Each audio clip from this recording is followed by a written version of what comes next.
the struggle of control to see again, to raise that curtain by finding new sources of information, is the real story of this booklet. There was an extreme urgency about it.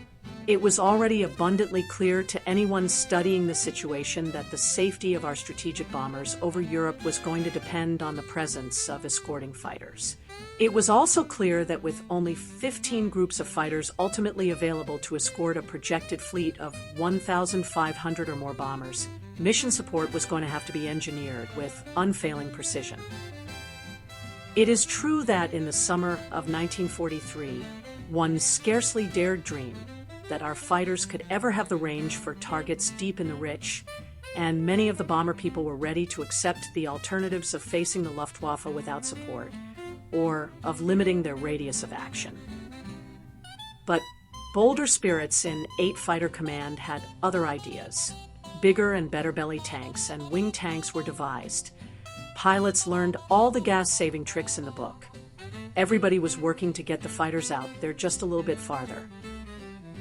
Control was working, too, on a slightly different angle.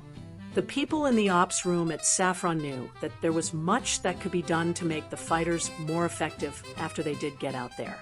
The wing wanted to know where our airplanes were every moment of every mission. It was plain to see that there could be no real precision about fighter escort without such knowledge in a central place where it could be used as needed. It was imperative, in other words, that on no occasion should the bombers be deprived of escort because of a failure of a fighter group to make his rendezvous.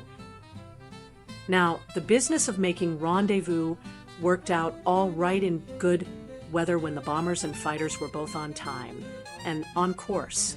But when things went wrong, as they often did when there was unexpected later cloud at the R/V rendezvous point, or when bad weather delayed takeoffs, or when any one of a number of things screwed up a mission, then there was hell to pay. Because no fighter unit had the endurance to stay with the big friends all the way, the escort had to be spread out.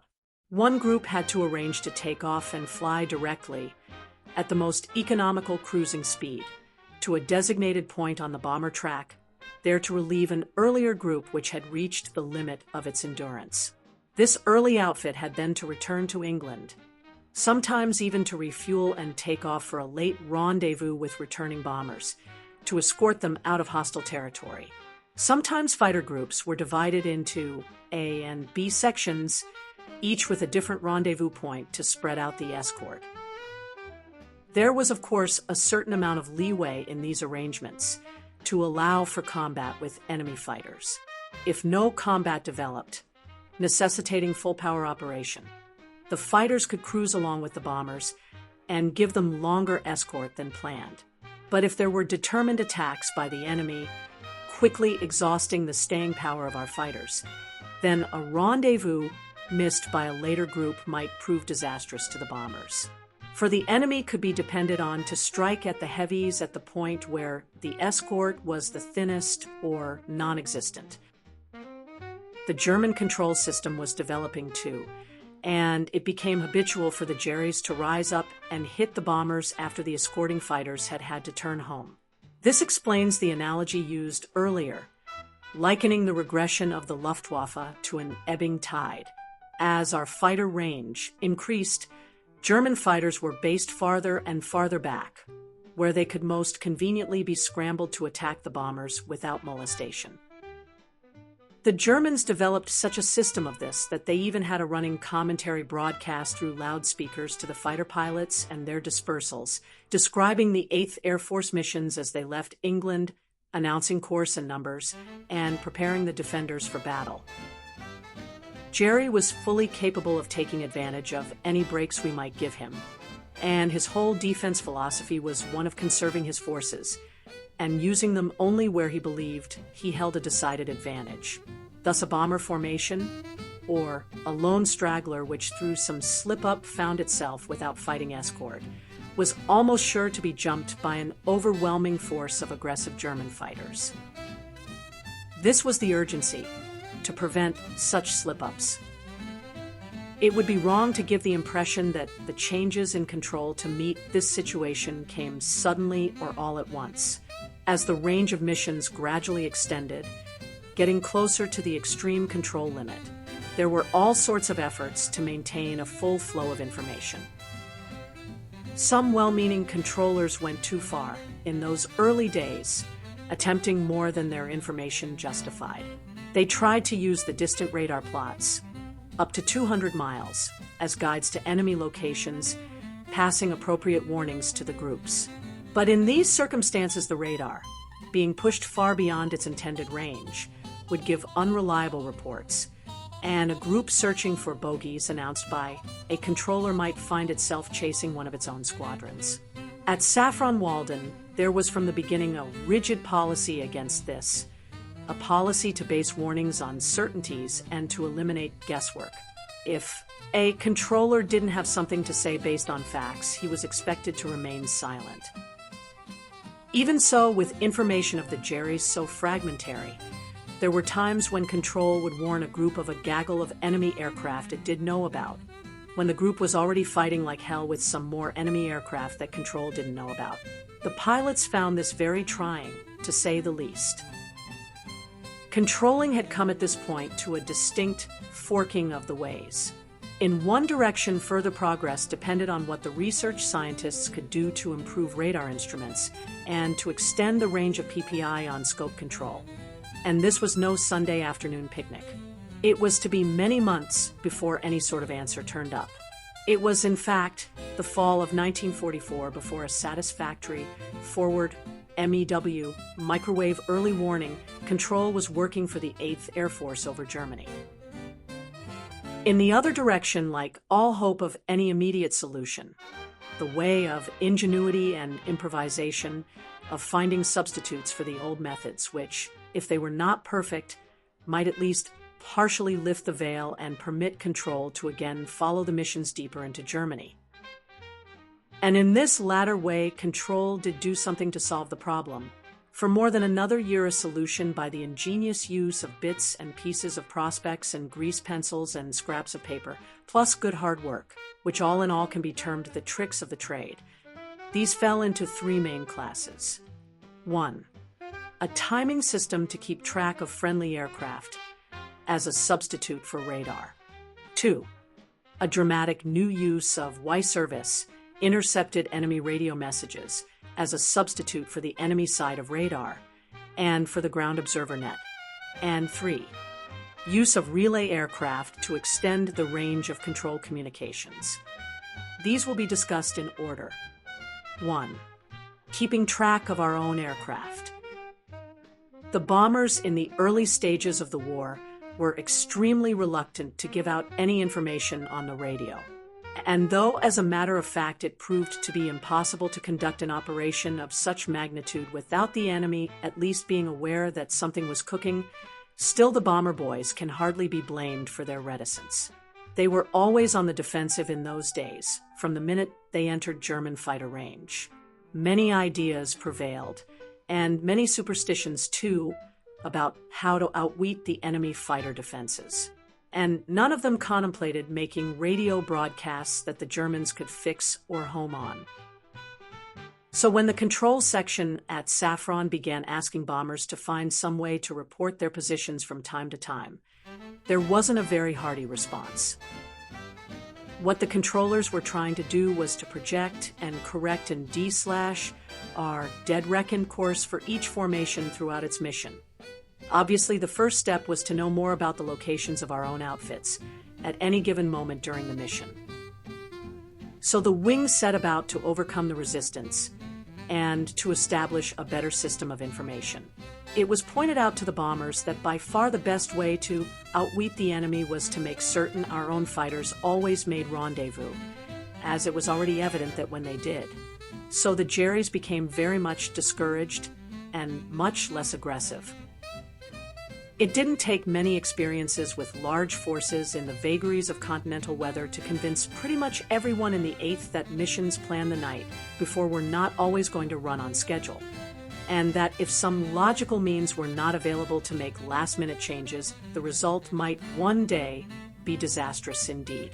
And obviously you couldn't make changes unless you knew what you were changing from, i.e., unless you knew at every instant exactly where all your forces might be. So it came about that the demands of control at Saffron were answered.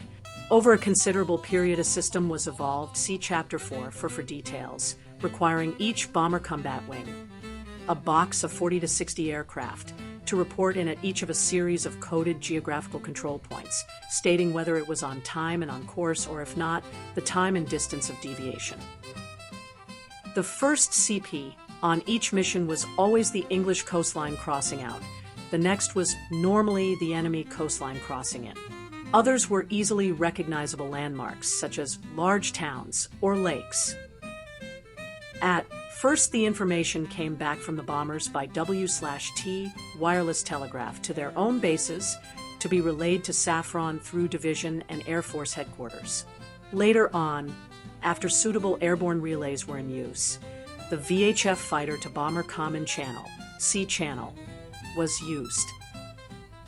Having this information enabled control room to D/R all the bomber task forces and to build up a mission progress map showing at a glance the positions of all units. Fighter groups likewise reported their positions from time to time, using geographical checkpoints prescribed in the fighter field orders. To help the pilots remember these points, their code letters always spelled some common word when read off in the order in which they appeared along the mission route. Another radio device also helped to keep track of the progress of the mission. The pipsqueak, or contactor, on D channel mentioned earlier. The pip was a clear, whistle-like tone which could be broadcast from a fighter either automatically once a minute or by means of a manual key. Its advantage over a voice transmission was that it could be heard distinctly over a greater distance or when static noises were bad. The automatic pip was governed by a clock in the aircraft, and although all pip tones sound exactly alike, control could distinguish one group from another by having the pilots in each group start their clocks at a specific number of seconds past each minute. There was a master clock in the ops room marked off into 15-second quadrants to be used at the start of a mission by each group controller on channel A and telling his pilots exactly the right moment to start their contractors working. Thereafter, no matter when a pilot pipped in, his radio would only transmit the tone in the proper quadrant of each minute. This pip was most useful during the earlier days of control when fighter-bomber rendezvous points were within radio range of England, because each group would pip in for a 1-minute cycle as it came up to its assigned place along the bomber column. And control could thus get positive information even at distance where words were indistinguishable. This pipping in would be done by a particular aircraft of the group assigned this responsibility at briefing. Thus, with the development of all these tricks of the trade, control was for the first time providing itself with a specific starting point from which defense and escort could be rearranged when necessary. It was a tremendous forward step. How many airmen owe their lives to the existence of such a system will never be fully known, but there were many, many instances of fighters being diverted and rendezvous accomplished that would have been most unlikely without it. It certainly wasn't easy to work it all out, without a precedent to follow. Every small detail had to be fitted into the general scheme as the result of experiment. The entire internal communications layout of the ops room had to be modified to fit this program. It was obvious that no one man could hope to keep up with all that was happening on a mission, and yet the chief controller had to be able to command instantly, and he needed facts. This led to the development of the rover controller, who wore a telephone headset connected to a long, flexible cord suspended from an overhead trolley. This man could reach all group controllers' positions, passing out instructions on behalf of the chief controller, and gathering information about various groups to be recorded and used at the central dais as needed. It was left to each individual fighter group controller to D/R his own group and to know its position at all times. If it became necessary to divert groups to fill in some unexpected gap in the escort, it was a matter of moments for the chief controller, through the rover, to find out the exact status of the groups and make his decision. To record the progress of the bombers, various methods were tried. First, the main ops table was extended, but mission soon ran beyond its limits. Finally, the blackboard idea was evolved, the progress of each bomber task force being shown by a broad chalk stripe of a distinctive color. Details of timings at CPs, etc., were posted on a status board to one side. Thus, anyone in the ops room could know at a glance the complete story of the progress of the mission. The data on the boards were kept up by clerks who received it by direct phone from all the control positions originating.